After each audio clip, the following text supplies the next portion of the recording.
Greetings and welcome to Hillcrest Wine Club video tasting notes. I'm talking to you I shouldn't say the very end of December, but we're about the 20th, a little before Christmas, so Merry Christmas and Happy Holidays to all of you out there. What we're going to be tasting through is January's Wine Club shipment, and they're two of my favorite varieties in the world, and two of the all-time classics. We're going to taste a couple of Malbecs, a Malbec from us, 21 vintage. That's a new blend, and we'll talk, of course, about what that is here in a second and taste it. We're also going to take taste a really classic Malbec out of the Cahors region of France, which is kind of the epicenter, classically, of Malbec around the world, and really where the New World, including Argentina, I guess. So when you get into Chile, Argentina, it's always kind of hard to figure out what's new and old in those areas. But we're going to taste a really beautiful example of a wine from Cahors, and then we're going to finish up with something that is very near and dear to our hearts. I love Riesling, as you know. I'm kind of a missionary for the great Mosel Rieslings. But a wine that a dear friend of ours that we worked with many years ago is now passed on. This is a wine that his son has made, and we've had this in the past from Carlos Schmidt that's super beautiful. So without further ado, let's jump in. So Malbec is one of these things that we look at it as somewhat kind of new. We're all aware of it. Many people have been introduced to it from Argentina. But it's a variety that goes back, of course, over a millennia, we know. But it was first written about in the Cahors region of France, which is in southwestern France, a little bit off the northeast corner of the Pyrenees. And Cahors were wines that were very, very famous. The French court would drink Malbec, which is what Cahors is made from. The wines were on the Lot River, and they would be taken on the river.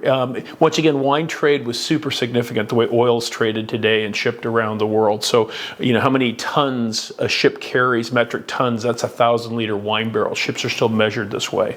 But anyway, the wines would be taken on the Lot River, which runs right through the Cahors region and other regions in southwestern France, and be taken to the port of Bordeaux and then enter the wine trade. It would go out into the Atlantic on the Gironde River, and some of that would be taken back into France. Very few of those wines from the Southwest ever made it outside of the region. Cahors is the great example, and they were known as the black wines of Cahors, and this is because of the color of Malbec. Super, super dark, very kind of black fruit, super rich in that. And these wines were taken that direction, but one of the most fascinating things is Bordeaux was a very powerful wine trade center. The area of Bordeaux in southwestern France for 300 years was ruled by the English, and the English controlled that trade. And so the wines that made it through the Gironde River oftentimes had to be held for somewhat of a tax. Many of you are familiar with the first growth in Bordeaux called Chateau Latour. Chateau Latour was typical of, it's the tower, and as the wine ships would kind of leave the port of Bordeaux up the Gironde River to access the Atlantic and that, they would hold the ships up and they had to pay a tax, and oftentimes the tax was they wanted the Malbec, and the Malbecs, it said, were oftentimes blended into the Malbecs of Bordeaux, where the Bordeaux style was a little bit lighter, and this gave them the power and the richness in that. So something very early on that was recognized for that. Because of that, it was always kind of difficult on and off to trade as well, because you had somebody else controlling the kind of the gateways to your market and that. But Malbec was one of the things that did make it out, became very famous. There are two things that kind of knocked it out of the picture from something that was widely known throughout Europe. One of those was phylloxera in the 1800s, late 1800s, early 1900s. Many of the vineyards of Europe, or almost all the vineyards in Europe, were wiped out because of this root louse. And that was something that the area came back from, planting American rootstock, but that took a while. But there's a very famous frost in the southwestern part of France in 1956 that took an area that was kind of destabilized and really kind of knocked it out, where for 3 weeks it was about 0 degrees, and wine grapes don't take that. And so many of the vineyards were wiped out, and you really saw a lot of the vineyards abandoned. If you go back into the early 1800s with Malbec in the Cahors region, there were 200,000 acres of it, and it went from 200,000 acres at one time down to 200 acres in the early 70s, and even now it's about 10,000 acres. So anyway, it's a variety that Argentina got a hold of. It was taken in the 1800s to Argentina. In modern times, times. Malbec becomes recognized from Argentina, and it's really the success of Malbec out of Argentina that has basically opened it up for Cahors again. And you begin to see more and more wines and development out of that area that's very beautiful, and there's a very beautiful future. And of course, it's very different than what you see in Argentina. Argentina being much kind of fruitier, sweeter, a little bit softer in that. Malbec in Oregon, we all know Richard Summers that began Hillcrest. He was the first one to bring Malbec in when he brought cuttings in 1959 and then planted them here at Hillcrest in 1961. So it's something we have a long, long history of. It's one, I think, the very, very great varieties of Umpqua Valley, and if I had to bet on one variety, it would be that. But what we're going to start off with is a wine we call MTT, which is Malbec, Tempranillo, and Teroldego. And I took these three and put them together, trying to define different styles as part of the exploration process in a new wine region of what can you blend. Many times, even in Cahors, you can, the minimum is of Malbec is 70%, but you can blend Merlot and Tannat, and that's very traditional. In Umpqua Valley, we really don't know. So it's beautiful to play with these things, different vintages and that. And so this is a blend, like I said, 65% Malbec, 25% Tempranillo, and 10% Teroldego. Malbec, beautiful, beautiful fruit, kind of sweetness, this crimson fruit that we get, nice acidity. Tempranillo, a little bit lower acidity, but kind of more weight and body. Tempranillo, the more I make it, I really think that its a great attribute is this kind of this depth and softness where you blend other things in for stronger personality. And then Teroldego to give it perfume and pop a little bit and kind of a little bit more of a brighter fruit. So anyway, let me take it for a little taste, the MTT 2021. Like all nice wines, they jump out of the glass. So once again, I'm a distance away and I can smell this. Very, very kind of deep, like plummy, like crimson plum, kind of sweet but bright character. When I say sweet, I mean sweetness of fruit the way like a blackberry is sweet. Not that it's sweet to the smell, but just super beautiful. A little bit of wood, just a little bit of like a spice, like an allspice or something like that from the oak on the nose. It's super nice. Very primary too, so very young. Even though it's 2 years old, this is still super, super young.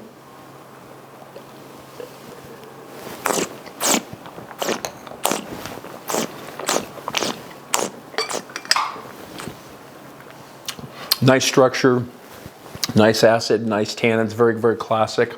A little chewy, which is beautiful. The English use the term sinewy on the palate, but nice weight of super, super long. It's one of the things I love about Malbec here. Malbec tends to be very, very long. And just right now, just beginning to see the wood kind of kick in a bigger way on the palate. But this is not as opulent sometimes as Malbec is in this area, and part of that is I'm trying to bring the walls in a little bit, see what happens if you bring the walls in of the wine, the architecture of the wine, and get this depth and this richness and kind of stretch it, almost like stretching like taffy. So wine has architecture, and like what we plant, what we put in the blend, how we make it into wine, and these kind of things kind of change that. So super beautiful, super young. I think something like lamb would be fantastic, or something really rich, beautiful ribeye roast. If you happen to have one of those, would be beautiful. So next, Chateau Haute-Serre, and this is what's a very, very famous estate in the Cahors region. We talked a little bit about kind of Cahors falling out of favor. This was a property that was part of a religious order. During the Middle Ages, wine became very powerful within the church, and it was used to trade favor and also to live a little bit of luxury, or have a little bit of luxury in your life for the fathers and that typically took vows of absence and poverty, of course, in this.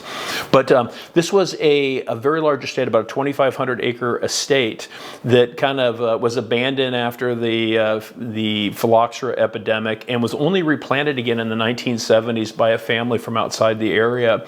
And now they're moving into their fourth generation, very classic. And if you look at Cahors, I said Cahors River runs through the area. You have 3 different zones that produce very different styles of Malbec. You have on the valley floor these alluvial soils that are, the wines are very perfumed, a little bit lighter. You move up into these rolling hills, and that as you move partway up the hill, You'll see kind of heavier soils, which usually that's where you find the most beautifully balanced soils. In this case, maybe not the most interesting thing. When you get to the very top, there's a plateau, and that plateau has a very particular type of soil, which is Kimmeridgian limestone with a little bit of red clay in it, and that's what we call terra rossa. Kimmeridgian limestone is super, super significant in many of the great wines around the world. If you look at Puy-Fumé, Sancerre out of the Loire Valley, you look at Great Chablis, these are areas that you have this Kimmeridgian limestone that it tends to give the wines a very distinctive, beautiful fingerprint. So anyway, classically with élevage, fermented, time on skins, and then this wine is about 18 months in barrel. So.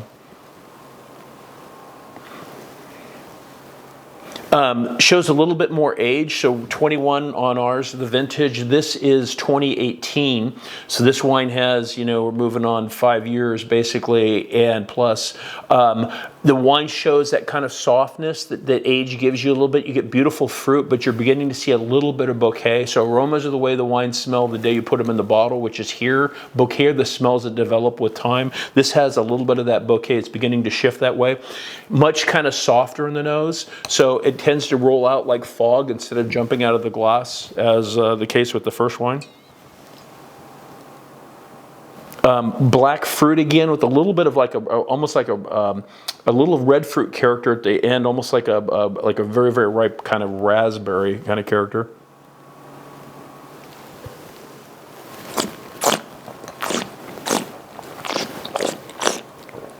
Much softer.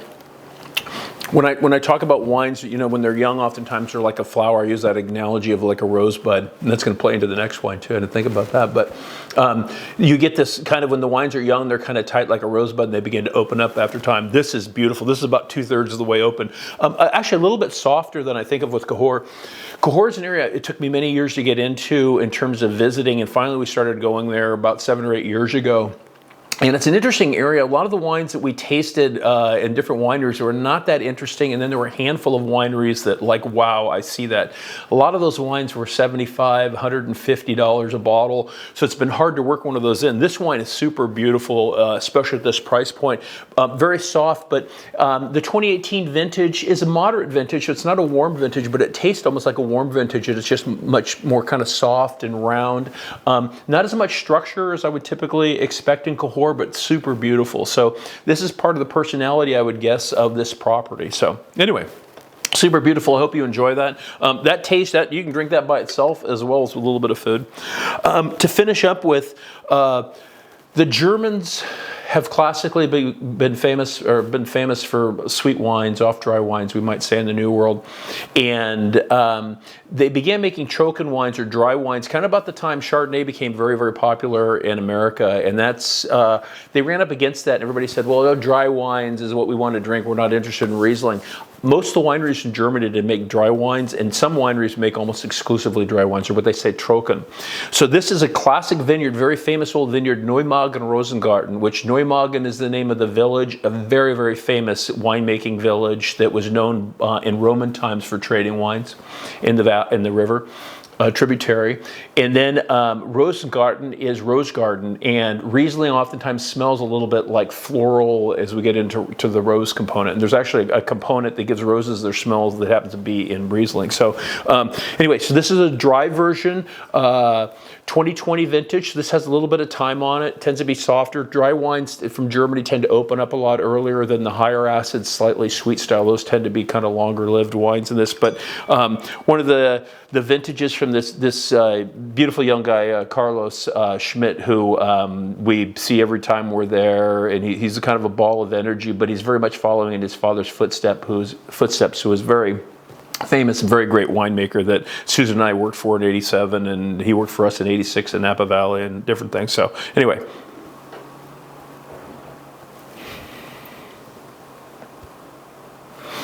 Beautiful. What can I say? Kumquat and kind of green apple are the first two things that hit me, but very, very, very, very kind of elegant but fat in the nose. That sounds kind of weird, but you get this rich kind of weighted, beautiful smell that is just truly beautiful. The very back end of that, the acidity makes me salivate in anticipation of tasting it, and just smells spectacular.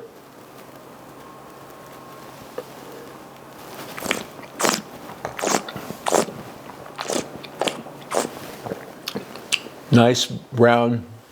Has that beautiful stony acid, malic acid, oftentimes a little bit of age on it. It's almost, people say it's like tasting stones from the river, but it's that really kind of beautiful, soft, nothing sharp about it. Totally dry. But once again, that kumquat flavor just super strong, running all the way through this. So something very beautiful. I think if I poured this wine for most people that drink wine casually, they wouldn't know it was Riesling. It's a different kind of wine, and I'd say that's the case with Trocken. When you leave sugar in any wine, white wine, red wine, it changes dramatically the aromatics, what's called glycosidase activity, what can come off of the wine. And here, having taken the sweetness out, it's so beautiful, but it's a very different kind of a version of Mosel. So with that, I would like to say Happy New Year to all of you. And we're looking forward to doing all kinds of beautiful things. We have all kinds of, we have some new Italian wines we're going to bring out. We have a brand new blend under the Pazzo Collina label. Some new vintages of Tempranillo and Straldago. And I'm excited about what 24 will bring. So with that, I'd like to say thank you again for your support. Our family's dream would not be possible without that. And to the genie in the bottle.